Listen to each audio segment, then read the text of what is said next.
ગુજરાતના એક નાનકડા શહેરમાં રમેશભાઈ અને તેમની પત્ની હંસાબેન વર્ષોથી સાદું જીવન જીવતા હતા.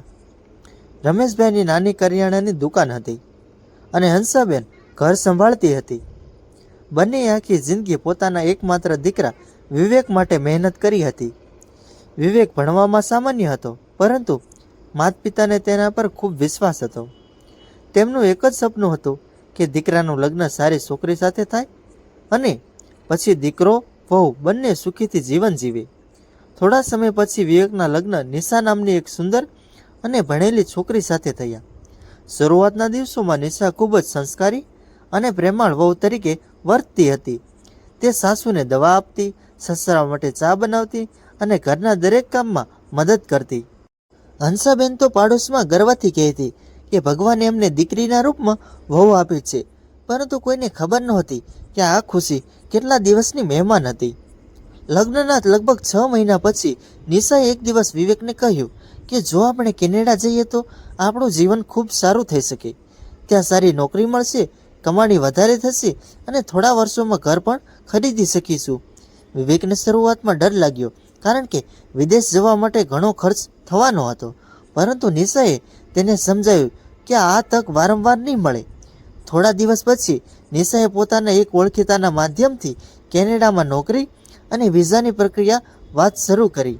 જ્યારે રમેશભાઈ અને હંસાબેનને ખબર પડી ત્યારે બંનેએ કહ્યું કે જો અમારા બાળકોનું ભવિષ્ય સારું થતું હોય તો અમે અમારી શક્તિ મુજબ બધું કરીશું.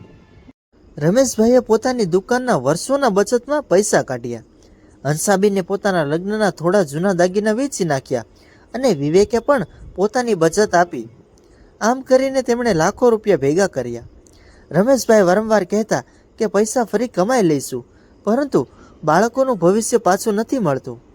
વિઝા અને મુસાફરીની તૈયારી દરમિયાન ઘરમાં ખૂબ ઉત્સાહ હતો. નિશા વારંવાર કહેતી કે કેનેડા પહોંચ્યા પછી હું અને વિવેક મહેનત કરીશું અને થોડા વર્ષોમાં તમને પણ ત્યાં બોલાવી લઈશું. હંસાબેન આ વાત સાંભળીને ખુશ થઈ જતી. તે કહેતી કે અમને અહીં કંઈ નથી જોઈતું, બસ તમે બંને ખુશી રહો.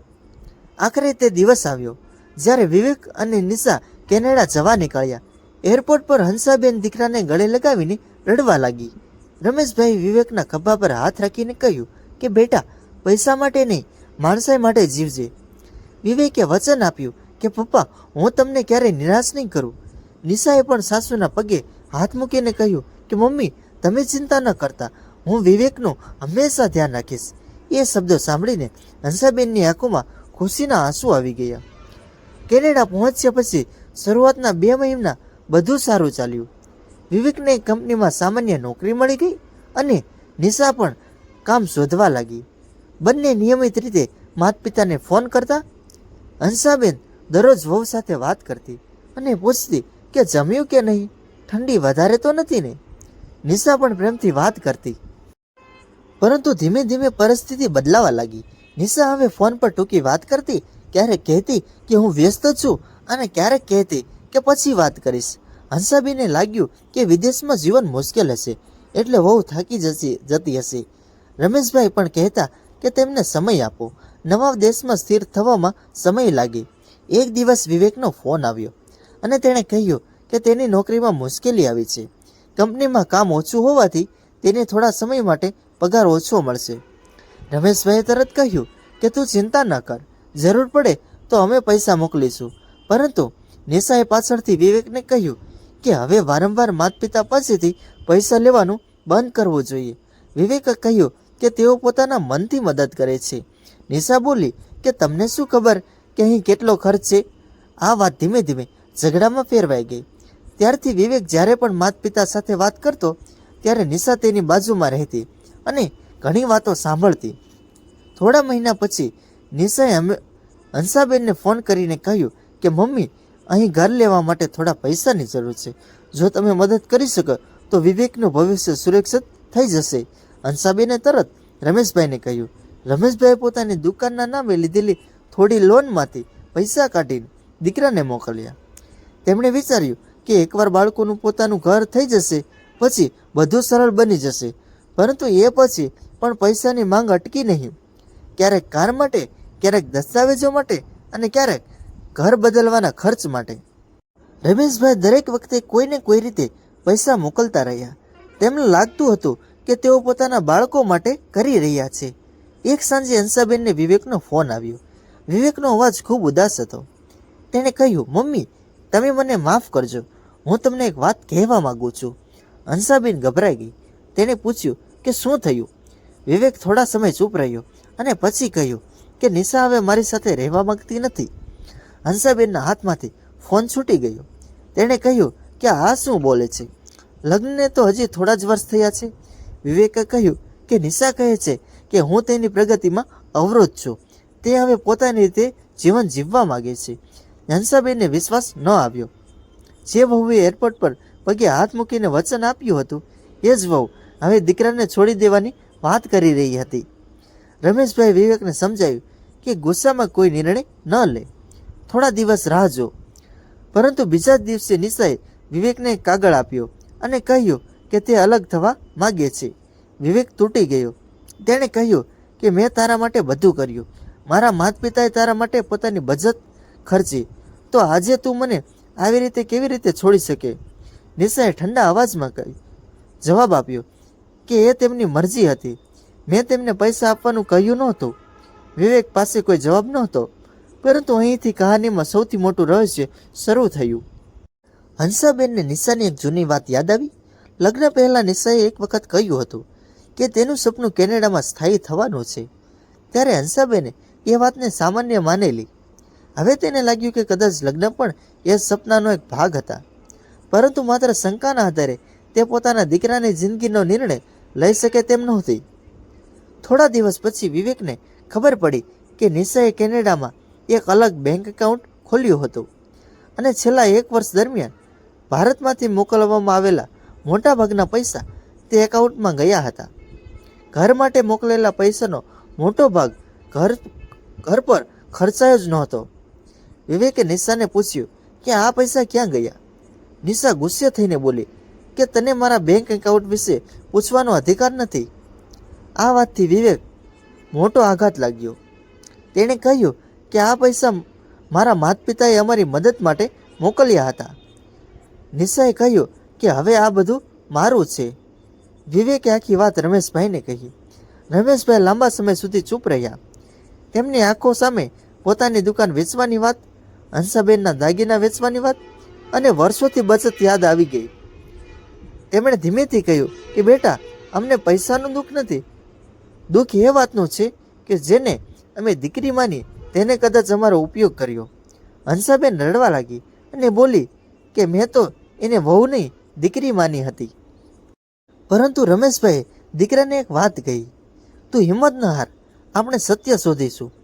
તેમણે વિવેકને તમામ બેંક ટ્રાન્ઝેક્શન, પૈસા મોકલવાના પુરાવા અને કેનેડામાં થયેલા ખર્ચની માહિતી એકઠી કરવા કહ્યું. વિવેકે તપાસ શરૂ કરી. ધીમે ધીમે તેને ખબર પડી કે જે રકમ ઘર ખરીદવા માટે મોકલવામાં આવી હતી તેનો એક ભાગ નિશાએ પોતાના નામે રોકાણમાં નાખ્યો હતો. કેટલીક રકમ તેના એક નજીકના મિત્રના એકાઉન્ટમાં ગઈ હતી. આ જોઈને વિવેક વધુ તૂટી ગયો. એક દિવસ વિવેકને નિશાના ફોનમાં એક જૂનો મેસેજ મળ્યો. તેમાં કોઈ વ્યક્તિએ લખ્યું હતું કે હવે તારી સ્થિતિ સારી થઈ ગઈ છે, તો જૂના સંબંધને આગળ વધારવાની જરૂર નથી. વિવેકે મેસેજ જોયો અને તેના મનમાં શંકા ઊભી થઈ કે શું નિશા પહેલેથી કોઈ અન્ય વ્યક્તિ સાથે સંપર્કમાં હતી. તેણે વધુ તપાસ કરી તો ખબર પડી કે કેનેડા જવાના થોડા મહિનાઓ પછી નિશાની એક વ્યક્તિ સાથે ખૂબ નજીકની મિત્રતા થઈ હતી. આ વ્યક્તિ પણ કેનેડામાં રહેતો હતો અને નિશાને નવી નોકરી અને રહેવાની વ્યવસ્થા કરવામાં મદદ કરતો હતો. વિવેકે નિશાને આ વાત પૂછતા જ મોટો ઝઘડો થયો. નિશાએ કહ્યું કે મારી જિંદગી વિશે નિર્ણય કરવાનો અધિકાર હવે તને નથી. વિવેકે કહ્યું કે જો તારે મને છોડવો જ હતો તો મારા માતા પિતાની મહેનતના લાખો રૂપિયા કેમ લીધા? આ સવાલનો નિશા પાસે કોઈ સીધો જવાબ નહોતો. તેણે માત્ર એટલું કહ્યું કે જે થયું તે થયું, હવે પાછું કશું નહીં મળે. આ વાત સાંભળીને વિવેકે નક્કી કર્યું કે તે પોતાના માતા પિતાની મહેનતને આ રીતે ખતમ નહીં થવા દે. તેણે કાયદાકીય સલાહ લીધી અને તમામ દસ્તાવેજો સાથે કાર્યવાહી શરૂ કરી. અહીં તેની ખબર પડી કે લગ્ન પછી બંનેએ જે ખર્ચ કર્યો હતો અને જે પૈસા માતા પિતાએ આપ્યા હતા તેની સંપૂર્ણ વિગતો મહત્વની બની શકે છે. વિવેકે દરેક ટ્રાન્ઝેક્શનનો રેકોર્ડ એકઠો કર્યો. રમેશભાઈએ પણ પોતાની દુકાનમાંથી કરેલી બચત અને લીધેલી લોનના દસ્તાવેજો કાઢ્યા. પરંતુ એ દરમિયાન એક એવી ઘટના બની જેના કારણે આખી કહાની બદલાઈ ગઈ. નિશાના એક જૂના મિત્રએ વિવેકનો સંપર્ક કર્યો. તેણે કહ્યું કે હું તને એક સત્ય કહેવા માંગુ છું, પરંતુ મારું નામ ક્યાંય ન આવવું જોઈએ. તેણે જણાવ્યું કે લગ્ન પહેલાંથી જ નિશાનું મુખ્ય સપનું કેનેડા જવાનું હતું. તેમણે કેટલાક પાસે એવી વાત પણ કરી હતી કે તે કોઈ પણ રીતે કેનેડા પહોંચી જશે. મિત્રએ કહ્યું કે તેને ખબર નહોતી કે નિશા લગ્ન પછી આટલું મોટું પગલું લેશે, પરંતુ હવે તેને લાગતું હતું કે વિવેક સાથે સાચું થયું નથી. વિવેકને આ વાત સાંભળીને દુઃખ થયું, પરંતુ હવે તે ભાવનાથી નહીં પરંતુ પુરાવાથી નિર્ણય લેવા માંગતો હતો. તેણે પોતાની કાયદાકીય પ્રક્રિયા ચાલુ રાખી. થોડા સમય પછી બંને અલગ રહેવા લાગ્યા.